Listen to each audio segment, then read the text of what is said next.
Hello friend, स्वागत है आपका अपने चैनल आज क्लास में। आज की इस वीडियो में सामाजिक विज्ञान के काफ़ी महत्वपूर्ण 50 गेस ऑब्जेक्टिव प्रश्न हम आपको बताएंगे। ये जो 50 गेस ऑब्जेक्टिव प्रश्न है ये आपके फाइनल बोर्ड परीक्षा के लिए काफ़ी महत्वपूर्ण है। तो एक भी प्रश्न आप लोग स्किप मत कीजिएगा, वीडियो को प्लीज़ आप लोग शुरू से लेके अंत तक देखिएगा। और चैनल को अभी तक आप सब्सक्राइब नहीं किए हैं तो चैनल को सब्सक्राइब कर लीजिएगा। और सब्सक्राइब करने के बाद एक बेल आइकन आता है तो बेल आइकन को दबा के ऑल पे कर लीजिएगा, ताकि जब भी लाइव क्लास हो तो आपके पास नोटिफिकेशन पहुंचता रहे। तो आइए शुरू करते हैं पहले नंबर प्रश्न से। तो पहला नंबर प्रश्न है कि आधुनिक छपखाना का आविष्कार किसने किया था। ए ऑप्शन है गुटेनबर्ग ने, बी ऑप्शन है मार्को पोलो ने, सी ऑप्शन है लेनिन ने, डी ऑप्शन है न्यूटन ने। तो यहाँ पे आपको बताना है कि आधुनिक छापखाना का आविष्कार किसने किया था। तो गुटेनबर्ग ने किया था, इसे आपको याद रखना है। यहाँ पे ए वाला ऑप्शन बिल्कुल ही सही हो जाएगा। और गुटेनबर्ग का जन्म किस देश में हुआ था, तो जर्मनी में हुआ था। तो ये भी साथ में आपको याद रखना है। आइए देखते हैं अगला प्रश्न, दो नंबर प्रश्न है कि श्वेत क्रांति का संबंध किससे है। ए ऑप्शन है कागज से, बी ऑप्शन है कपास से, सी ऑप्शन है चीनी से, डी ऑप्शन है दूध से। तो यहाँ पे आपको बताना है कि श्वेत क्रांति का संबंध किससे है। तो श्वेत क्रांति का संबंध दूध से है। यहाँ पे डी वाला ऑप्शन बिल्कुल ही सही हो जाएगा। एक प्रश्न ये भी पूछा जाता है कि ऑपरेशन फ्लड का संबंध किससे है, तो दूध से है। तो ये भी साथ में आपको याद रखना है। आइए देखते हैं अगला प्रश्न, तीन नंबर प्रश्न है कि अंतर्राष्ट्रीय महिला दिवस कब मनाया जाता है। ए ऑप्शन है 7 मार्च को, बी ऑप्शन है 8 मार्च को, सी ऑप्शन है 5 मार्च को, डी ऑप्शन है 6 मार्च को।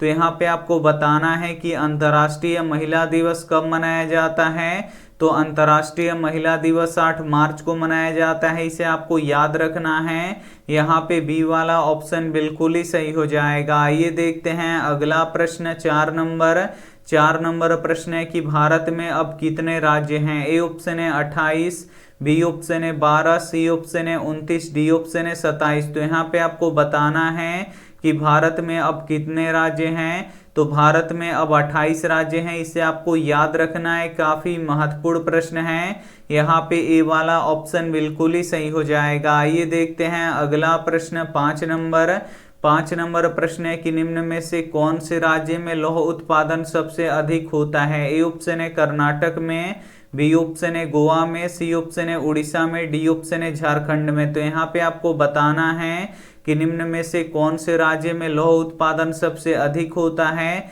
तो कर्नाटक में सबसे अधिक होता है। यहाँ पे ए वाला ऑप्शन बिल्कुल ही सही हो जाएगा। सामाजिक विज्ञान के काफी महत्वपूर्ण 50 गेस ऑब्जेक्टिव प्रश्न बताएंगे, तो एक भी प्रश्न आप लोग स्किप मत कीजिएगा। वीडियो को प्लीज आप लोग शुरू से लेके अंत तक देखिएगा। और वीडियो को अभी तक आप लाइक नहीं किए तो प्लीज आप लोग वीडियो को लाइक कर दीजिएगा। और अभी तक आप हमारे व्हाट्सएप ग्रुप में नहीं जुड़े हैं तो ये हमारा व्हाट्सएप नंबर है 8789307304। इस पे आपको बोलना है कि सर हमें ग्रुप में जोड़ दीजिए, तो हम आपको ग्रुप में जोड़ देंगे। आइए देखते हैं अगला प्रश्न, 6 नंबर प्रश्न है कि महात्मा गांधी किस पत्रिका का संपादन किए थे। ए ऑप्शन है केसरी, बी ऑप्शन है हरिजन, सी ऑप्शन है बंगाली, डी ऑप्शन है हिंदुस्तान। तो यहाँ पे आपको बताना है कि महात्मा गांधी किस पत्रिका का संपादन किए थे।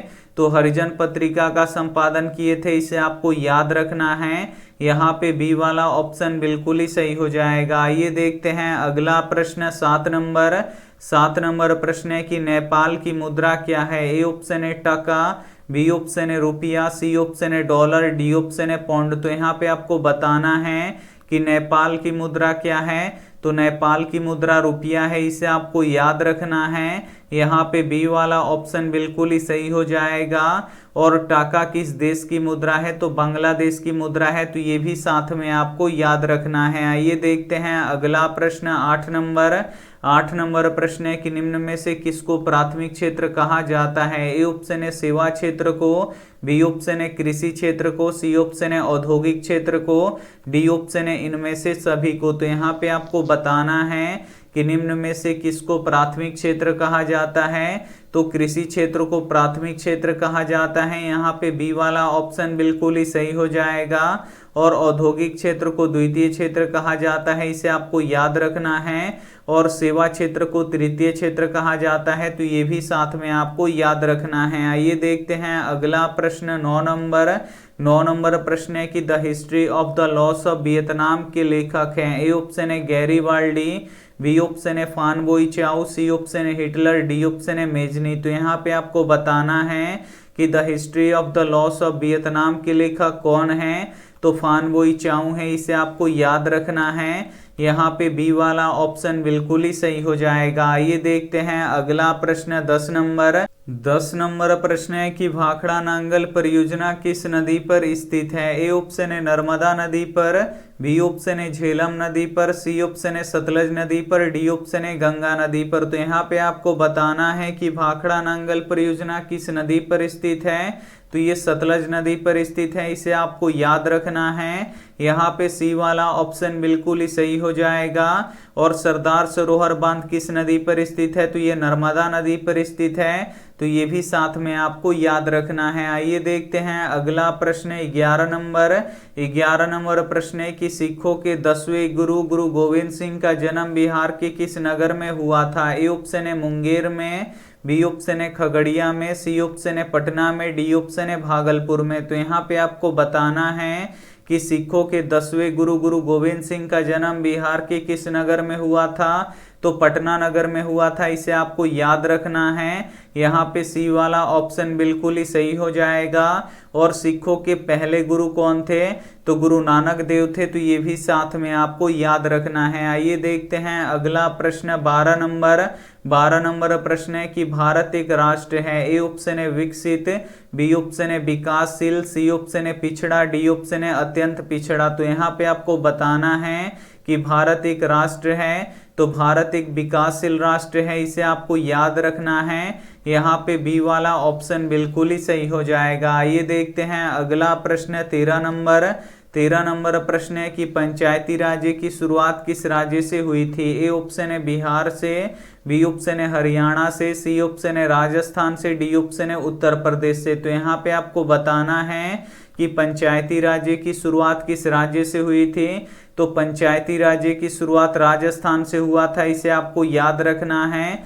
यहाँ पे सी वाला ऑप्शन बिल्कुल ही सही हो जाएगा। आइए देखते हैं अगला प्रश्न 14 नंबर प्रश्न है कि निम्न में से किस देश में मिश्रित अर्थव्यवस्था है। ए ऑप्शन है अमेरिका में, बी ऑप्शन है भारत में, सी ऑप्शन है चीन में, डी ऑप्शन है ब्रिटेन में। तो यहाँ पे आपको बताना है कि निम्न में से किस देश में मिश्रित अर्थव्यवस्था है, तो अपने देश भारत में मिश्रित अर्थव्यवस्था है, यहाँ पे बी वाला ऑप्शन बिल्कुल ही सही हो जाएगा। और अमेरिका में पूंजीवादी अर्थव्यवस्था है, इसे आपको याद रखना है।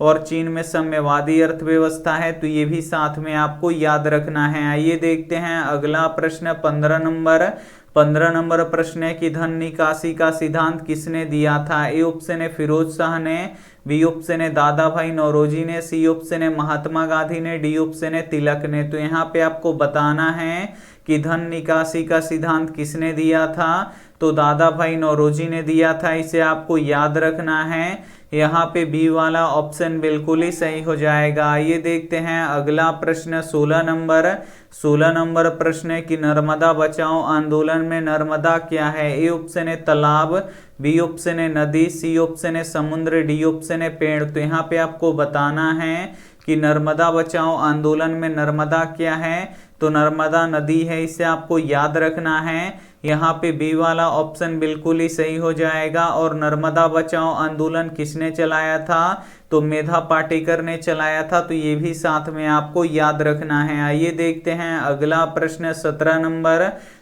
नंबर प्रश्न है कि महात्मा गांधी अपना राजनीतिक गुरु किसे मानते थे। ए ऑप्शन है बाल गंगाधर तिलक को, बी ऑप्शन है गोपाल कृष्ण गोखले को, सी ऑप्शन है लाला लाजपत राय को, डी ऑप्शन है बनर्जी को। तो यहाँ पे आपको बताना है कि महात्मा गांधी अपना राजनीतिक गुरु किसे मानते थे, तो गोपाल कृष्ण गोखले को मानते थे, इसे आपको याद रखना है।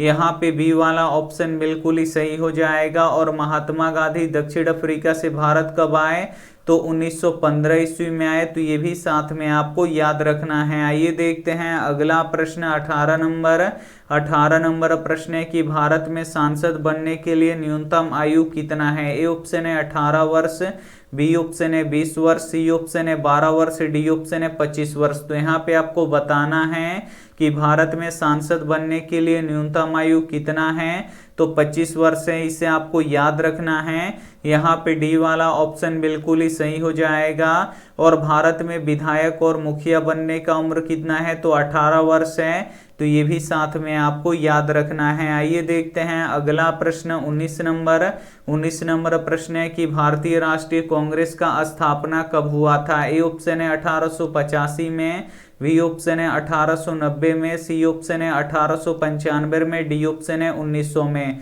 तो यहाँ पे आपको बताना है कि भारतीय राष्ट्रीय कांग्रेस का स्थापना कब हुआ था, तो 1885 ईस्वी में हुआ था, इसे आपको याद रखना है। यहाँ पे ए वाला ऑप्शन बिल्कुल ही सही हो जाएगा। और भारतीय राष्ट्रीय कांग्रेस का स्थापना किसने किया था, तो ए.ओ. ह्यूम ने किया था, इसे आपको याद रखना है। और भारतीय राष्ट्रीय कांग्रेस के पहले अध्यक्ष कौन थे, तो डब्ल्यू.सी. बनर्जी यानी व्योमेश चंद्र बनर्जी थे, तो ये भी साथ में आपको याद रखना है। आइए देखते हैं अगला प्रश्न 20 नंबर प्रश्न है कि सुनामी आने का प्रमुख कारण क्या है। ए ऑप्शन है द्वीप पर भूकंप आना, बी ऑप्शन है समुद्र में भूकंप आना, सी ऑप्शन है स्थलीय क्षेत्रों में भूकंप आना, डी ऑप्शन है इनमें से कोई नहीं। तो यहाँ पे आपको बताना है कि सुनामी आने का प्रमुख कारण क्या है, तो समुद्र में भूकंप आना है, इसे आपको याद रखना है। यहाँ पे बी वाला ऑप्शन बिल्कुल ही सही हो जाएगा। आइए देखते हैं अगला प्रश्न है 21 नंबर प्रश्न है कि यूरोप का मरीज किसे कहा जाता है। ए ऑप्शन है तुर्की को, बी ऑप्शन है इटली को, सी ऑप्शन है ब्रिटेन को, डी ऑप्शन है फ्रांस को। तो यहाँ पे आपको बताना है कि यूरोप का मरीज किसे कहा जाता है, तो यूरोप का मरीज तुर्की को कहा जाता है, इसे आपको याद रखना है। यहाँ पे ए वाला ऑप्शन बिल्कुल ही सही हो जाएगा। आइए देखते हैं अगला प्रश्न 22 नंबर प्रश्न है कि कागज का आविष्कार किस देश में हुआ। ए ऑप्शन है चीन में, बी ऑप्शन है जर्मनी में, सी ऑप्शन है जापान में, डी ऑप्शन है रोम में। तो यहाँ पे आपको बताना है कि कागज का आविष्कार किस देश में हुआ, तो कागज का आविष्कार चीन में हुआ, इसे आपको याद रखना है। यहाँ पे ए वाला ऑप्शन बिल्कुल ही सही हो जाएगा। और कागजी मुद्रा का शुरुआत किस देश में हुआ, तो चीन में ही हुआ, तो ये भी साथ में आपको याद रखना है। आइए देखते हैं अगला प्रश्न 23 नंबर प्रश्न है कि भारत की मुख्य खाद्य फसल कौन सा है। ए ऑप्शन है मक्का, बी ऑप्शन है गेहूं, सी ऑप्शन है चावल, डी ऑप्शन है बाजरा। तो यहाँ पे आपको बताना है कि भारत की मुख्य खाद्य फसल कौन सा है, तो चावल है, इसे आपको याद रखना है। यहाँ पे सी वाला ऑप्शन बिल्कुल ही सही हो जाएगा।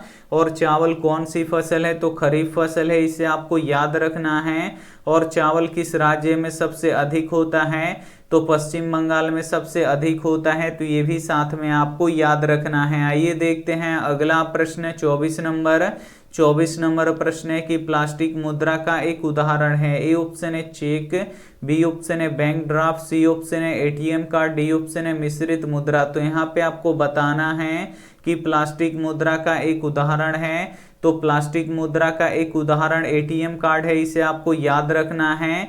यहाँ पे सी वाला ऑप्शन बिल्कुल ही सही हो जाएगा। और एटीएम का पूरा नाम क्या होता है, तो ऑटोमेटिक टेलर मशीन होता है, इसे आपको याद रखना है। और एटीएम से आप 24 घंटे पैसे निकाल भी सकते हैं और पैसे जमा भी कर सकते हैं, तो ये भी साथ में आपको याद रखना है। आइए देखते हैं अगला प्रश्न 25 नंबर प्रश्न है कि किस स्थलीय मार्ग से एशिया और यूरोप का व्यापार होता था। ए ऑप्शन है सूती मार्ग से, बी ऑप्शन है रेशम मार्ग से, सी ऑप्शन है उत्तरी मार्ग से, डी ऑप्शन है मध्य मार्ग से। तो यहाँ पे आपको बताना है कि किस स्थलीय मार्ग से एशिया और यूरोप का व्यापार होता था, तो रेशम मार्ग के द्वारा होता था, इसे आपको याद रखना है। यहाँ पे बी वाला ऑप्शन बिल्कुल ही सही हो जाएगा। और रेशम मार्ग किस देश से शुरू होता था, तो ये चीन से शुरू होता था, तो ये भी साथ में आपको याद रखना है। आइए देखते हैं अगला प्रश्न 26 26 नंबर प्रश्न है कि नेपा नगर प्रसिद्ध है। ए ऑप्शन है चीनी मिल के लिए, बी ऑप्शन है अखबारी कागज के लिए, सी ऑप्शन है सीमेंट के लिए, डी ऑप्शन है सूती कपड़ा के लिए। तो यहाँ पे आपको बताना है कि नेपा नगर प्रसिद्ध है, तो नेपा नगर अखबारी कागज के लिए प्रसिद्ध है, इसे आपको याद रखना है। यहाँ पे बी वाला ऑप्शन बिल्कुल ही सही हो जाएगा। आइए देखते हैं अगला प्रश्न 27 नंबर। 27 नंबर प्रश्न है कि चावल है। ए ऑप्शन है खरीफ फसल, बी ऑप्शन है रबी फसल, सी ऑप्शन है जायद फसल, डी ऑप्शन है इनमें से सभी। तो यहाँ पे आपको बताना है कि चावल है, तो जो चावल है ये खरीफ फसल है, इसे आपको याद रखना है। यहाँ पे ए वाला ऑप्शन बिल्कुल ही सही हो जाएगा। और जो गेहूं होता है ये रबी फसल होता है, तो ये भी साथ में आपको याद रखना है। आइए देखते हैं अगला प्रश्न 28 नंबर। 28 नंबर प्रश्न है कि भारत में सर्वाधिक क्षेत्र में कौन सा मिट्टी पाया जाता है। ए ऑप्शन है जलोढ़ मिट्टी, बी ऑप्शन है काली मिट्टी, सी ऑप्शन है बलुई मिट्टी, डी ऑप्शन है पर्वतीय मिट्टी। तो यहाँ पे आपको बताना है कि भारत में सर्वाधिक क्षेत्र में कौन सा मिट्टी पाया जाता है। तो सर्वाधिक क्षेत्र में जलोढ़ मिट्टी पाया जाता है, इसे आपको याद रखना है। यहाँ पे ए वाला ऑप्शन बिल्कुल ही सही हो जाएगा। और जो जलोढ़ मिट्टी होता है ये सर्वाधिक उपजाऊ मिट्टी होता है, तो ये भी साथ में आपको याद रखना है। आइए देखते हैं अगला प्रश्न 29 नंबर। 29 नंबर प्रश्न है कि भारत में कहाँ महिलाओं के लिए आरक्षण की व्यवस्था है। ए ऑप्शन है लोकसभा में, बी ऑप्शन है राज्यसभा में, सी ऑप्शन है विधानसभा में, डी ऑप्शन है पंचायती राज्य में। तो यहाँ पे आपको बताना है कि भारत में कहाँ महिलाओं के लिए आरक्षण की व्यवस्था है। तो पंचायती राज्य में है, इसे आपको याद रखना है। यहाँ पे डी वाला ऑप्शन बिल्कुल ही सही हो जाएगा। और पंचायती राज्य व्यवस्था में महिलाओं के लिए कितनी प्रतिशत सीटों की आरक्षण की व्यवस्था है। तो 50% सीटों की आरक्षण की व्यवस्था है, इसे आपको याद रखना है। आइए देखते हैं अगला प्रश्न 30 नंबर। 30 नंबर प्रश्न है कि गांधी जी ने साबरमती आश्रम की स्थापना कब किए थे। ए ऑप्शन है 1895 में, बी ऑप्शन है 1900 में, सी ऑप्शन है 1915 में, डी ऑप्शन है 1916 में। तो यहाँ पे आपको बताना है कि गांधी जी ने साबरमती आश्रम की स्थापना कब किए थे। तो 1915 में किए थे, इसे आपको याद रखना है। यहाँ पे सी वाला ऑप्शन बिल्कुल ही सही हो जाएगा। आइए देखते हैं अगला प्रश्न 31 नंबर। 31 नंबर प्रश्न है कि भारत में पहला परमाणु केंद्र कहाँ स्थापित किया गया। ए ऑप्शन है असम में, बी ऑप्शन है राजस्थान में, सी ऑप्शन है तारापुर में, डी ऑप्शन है नरोरा में। तो यहाँ पे आपको बताना है कि भारत में पहला परमाणु केंद्र कहाँ स्थापित किया गया। तो तारापुर में किया गया, इसे आपको याद रखना है। यहाँ पे सी वाला ऑप्शन बिल्कुल ही सही हो जाएगा। और तारापुर किस राज्य में है। तो महाराष्ट्र में है, तो ये भी साथ में आपको याद रखना है। और ये नरोरा परमाणु केंद्र कहाँ पे है। तो ये उत्तर प्रदेश में है, तो ये भी साथ में आपको याद रखना है। आइए देखते हैं अगला प्रश्न 32 नंबर। 32 नंबर प्रश्न है कि भारत के केंद्रीय बैंक कौन सा है। ए ऑप्शन है Reserve Bank of India, B option है क्षेत्रीय ग्रामीण बैंक, सी ऑप्शन है State Bank of India, D option है पंजाब नेशनल बैंक। तो यहाँ पे आपको बताना है कि भारत के केंद्रीय बैंक कौन सा है। तो भारत का केंद्रीय bank reserve Bank of India है, इसे आपको याद रखना है। यहाँ पे ए वाला ऑप्शन बिल्कुल ही सही हो जाएगा। और रिजर्व बैंक ऑफ इंडिया को बैंकों का बैंक बोला जाता है, इसे आपको याद रखना है। और रिजर्व बैंक ऑफ इंडिया का मुख्यालय मुंबई में है, तो ये भी साथ में आपको याद रखना है। और भारत का सबसे बड़ा बैंक कौन सा है। तो स्टेट बैंक ऑफ इंडिया है, तो ये भी साथ में आपको याद रखना है। आइए देखते हैं अगला प्रश्न 33 नंबर। 33 नंबर प्रश्न है कि गदर पार्टी का स्थापना किसने किया। ए ऑप्शन है चंद्रशेखर आजाद ने, बी ऑप्शन है लाला हरदयाल ने, सी ऑप्शन है महात्मा गांधी ने, डी ऑप्शन है जयप्रकाश नारायण ने। तो यहाँ पे आपको बताना है कि गदर पार्टी का स्थापना किसने किया। तो गदर पार्टी का स्थापना लाला हरदयाल ने किया, इसे आपको याद रखना है। यहाँ पे बी वाला ऑप्शन बिल्कुल ही सही हो जाएगा। आइए देखते हैं अगला प्रश्न 34 नंबर। 34 नंबर प्रश्न है कि रक्त एवं लौह नीति का अवलंबन किसने किया। ए ऑप्शन है मेजनी ने, बी ऑप्शन है हिटलर ने, सी ऑप्शन है बिस्मार्क ने, डी ऑप्शन है विलियम प्रथम ने। तो यहाँ पे आपको बताना है कि रक्त एवं लौह नीति का अवलंबन किसने किया, तो बिस्मार्क ने किया। इसे आपको याद रखना है। यहाँ पे सी वाला ऑप्शन बिल्कुल ही सही हो जाएगा। आइए देखते हैं अगला प्रश्न 35 नंबर। 35 नंबर प्रश्न है कि आलू अकाल किस देश में पड़ा था। ए ऑप्शन है आयरलैंड में, बी ऑप्शन है इंग्लैंड में, सी ऑप्शन है अमेरिका में, डी ऑप्शन है जर्मनी में। तो यहाँ पे आपको बताना है कि आलू अकाल किस देश में पड़ा था। तो आलू अकाल आयरलैंड में पड़ा था, इसे आपको याद रखना है। यहाँ पे ए वाला ऑप्शन बिल्कुल ही सही हो जाएगा। आइए देखते हैं अगला प्रश्न 36 नंबर। 36 नंबर प्रश्न है कि विश्व उपभोक्ता अधिकार दिवस किस दिन मनाया जाता है। ए ऑप्शन है 17 मार्च को, बी ऑप्शन है 15 मार्च को, सी ऑप्शन है 19 अप्रैल को, डी ऑप्शन है 22 अप्रैल को। तो यहाँ पे आपको बताना है कि विश्व उपभोक्ता अधिकार दिवस किस दिन मनाया जाता है। तो ये 15 मार्च को मनाया जाता है, इसे आपको याद रखना है। यहाँ पे बी वाला ऑप्शन बिल्कुल ही सही हो जाएगा। आइए देखते हैं अगला प्रश्न 37 नंबर। 37 नंबर प्रश्न है कि नरोत्तम सिंहाणु कहाँ के शासक थे। ए ऑप्शन है वियतनाम के, बी ऑप्शन है लाओस के, सी ऑप्शन है थाईलैंड के, डी ऑप्शन है कंबोडिया के। तो यहाँ पे आपको बताना है कि नरोत्तम सिंहाणु कहाँ के शासक थे। तो ये कंबोडिया के शासक थे, इसे आपको याद रखना है। यहाँ पे डी वाला ऑप्शन बिल्कुल ही सही हो जाएगा। एक प्रश्न ये भी पूछा जाता है कि अंकोर वाट का मंदिर किस देश में है, तो कंबोडिया में है। तो ये भी साथ में आपको याद रखना है। आइए देखते हैं अगला प्रश्न 38 नंबर। 38 नंबर प्रश्न है कि सांप्रदायिक राजनीति किस पे आधारित है। ए ऑप्शन है धर्म पर, बी ऑप्शन है जाति पर, सी ऑप्शन है क्षेत्र पर, डी ऑप्शन है भाईचारे पर। तो यहाँ पे आपको बताना है कि सांप्रदायिक राजनीति किस पे आधारित है। तो सांप्रदायिक राजनीति धर्म पर आधारित होता है, इसे आपको याद रखना है। यहाँ पे ए वाला ऑप्शन बिल्कुल ही सही हो जाएगा। आइए देखते हैं अगला प्रश्न 39 नंबर। 39 नंबर प्रश्न है कि भारत में सर्वोच्च न्यायालय के मुख्य न्यायाधीश की नियुक्ति कौन करता है। ए ऑप्शन है प्रधानमंत्री, बी ऑप्शन है राष्ट्रपति, सी ऑप्शन है मुख्यमंत्री, डी ऑप्शन है राज्यपाल। तो यहाँ पे आपको बताना है कि भारत में सर्वोच्च न्यायालय के मुख्य न्यायाधीश की नियुक्ति कौन करता है, तो राष्ट्रपति करते हैं, इसे आपको याद रखना है। यहाँ पे बी वाला ऑप्शन बिल्कुल ही सही हो जाएगा। आइए देखते हैं अगला प्रश्न 40 नंबर। 40 नंबर प्रश्न है कि सामान खरीदते समय हमें जांच करनी चाहिए। ए ऑप्शन है मूल्य का, बी ऑप्शन है वजन एवं मात्रा का, सी ऑप्शन है स्टार का, डी ऑप्शन है सभी का। तो यहाँ पे आपको बताना है कि सामान खरीदते समय हमें जांच करनी चाहिए। तो मूल्य का जांच करना चाहिए, वजन एवं मात्रा की जांच करना चाहिए, और उसका रेटिंग जो स्टार होता है उसका जांच करना चाहिए। यानी इनमें से सभी का जांच करना चाहिए। यहाँ पे डी वाला ऑप्शन बिल्कुल ही सही हो जाएगा। ये देखते हैं अगला प्रश्न 41 नंबर। 41 नंबर प्रश्न है कि लेनिन की मृत्यु कब हुई थी। ए ऑप्शन है 1921 में, बी ऑप्शन है 1922 में, सी ऑप्शन है 1923 में, डी ऑप्शन है 1924 में।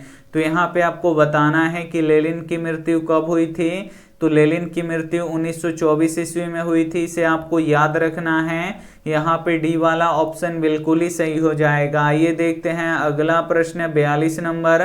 42 नंबर प्रश्न है कि भारत का पता किसने लगाया। ए ऑप्शन है मैगलन ने, बी ऑप्शन है कोलंबस ने, सी ऑप्शन है वास्को डी गामा ने, डी ऑप्शन है हेनरी ने। तो यहाँ पे आपको बताना है कि भारत का पता किसने लगाया। तो भारत का पता वास्को डी गामा ने लगाया, इसे आपको याद रखना है। यहाँ पे सी वाला ऑप्शन बिल्कुल ही सही हो जाएगा। और अमेरिका का पता किसने लगाया, तो कोलंबस ने लगाया। तो ये भी साथ में आपको याद रखना है। आइए देखते हैं अगला प्रश्न 43 नंबर। 43 नंबर प्रश्न है कि भारत में कुल कितने केंद्र शासित प्रदेश हैं। ए ऑप्शन है 6, बी ऑप्शन है 7, सी ऑप्शन है 9, डी ऑप्शन है 8। तो यहाँ पे आपको बताना है कि भारत में कुल कितने केंद्र शासित प्रदेश हैं। तो भारत में कुल 9 केंद्र शासित प्रदेश हैं। यहाँ पे सी वाला ऑप्शन बिल्कुल ही सही हो जाएगा। आइए देखते हैं अगला प्रश्न 44 नंबर।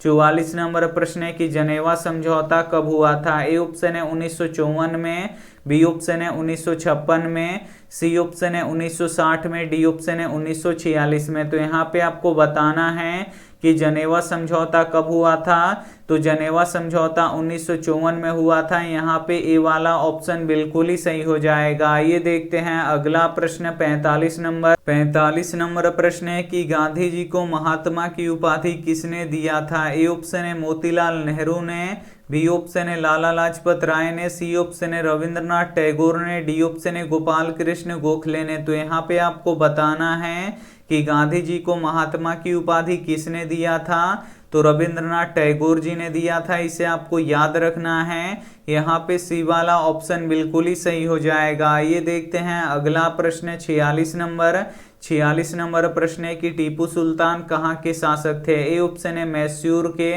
बी ऑप्शन है शिमला के, सी ऑप्शन है कश्मीर के, डी ऑप्शन है बिहार के। तो यहाँ पे आपको बताना है कि टीपू सुल्तान कहाँ के शासक थे, तो टीपू सुल्तान मैसूर के शासक थे। इसे आपको याद रखना है। यहाँ पे ए वाला ऑप्शन बिल्कुल ही सही हो जाएगा। ये देखते हैं अगला प्रश्न 47 नंबर प्रश्न है कि सुनामी किस भाषा का शब्द है। ए ऑप्शन है हिंदी, बी ऑप्शन है अंग्रेजी, सी ऑप्शन है जापानी, डी ऑप्शन है अरबी। तो यहाँ पे आपको बताना है कि सुनामी किस भाषा का शब्द है, तो सुनामी जापानी भाषा का शब्द है। इसे आपको याद रखना है।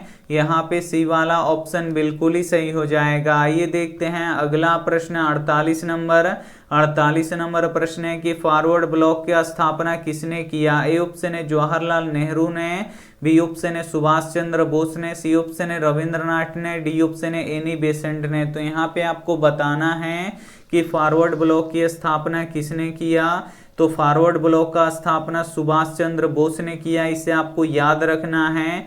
यहाँ पे बी वाला ऑप्शन बिल्कुल ही सही हो जाएगा। ये देखते हैं अगला प्रश्न 49 नंबर प्रश्न है कि सामाजिक विभाजन का आधार नहीं है। यहाँ पे आपको बताना है कि सामाजिक विभाजन का आधार नहीं है। ए ऑप्शन है धर्म, बी ऑप्शन है भाषा, सी ऑप्शन है मानवता, डी ऑप्शन है जाति। तो यहाँ पे आपको बताना है कि सामाजिक विभाजन का आधार नहीं है, तो मानवता सामाजिक विभाजन का आधार नहीं है। यहाँ पे सी वाला ऑप्शन बिल्कुल ही सही हो जाएगा। ये देखते हैं अंतिम प्रश्न 50 नंबर प्रश्न है कि योजना आयोग का नया नाम क्या है। ए ऑप्शन है नीति आयोग, बी ऑप्शन है वित्त आयोग, सी ऑप्शन है राज्य वित्त आयोग, डी ऑप्शन है इनमें से कोई नहीं।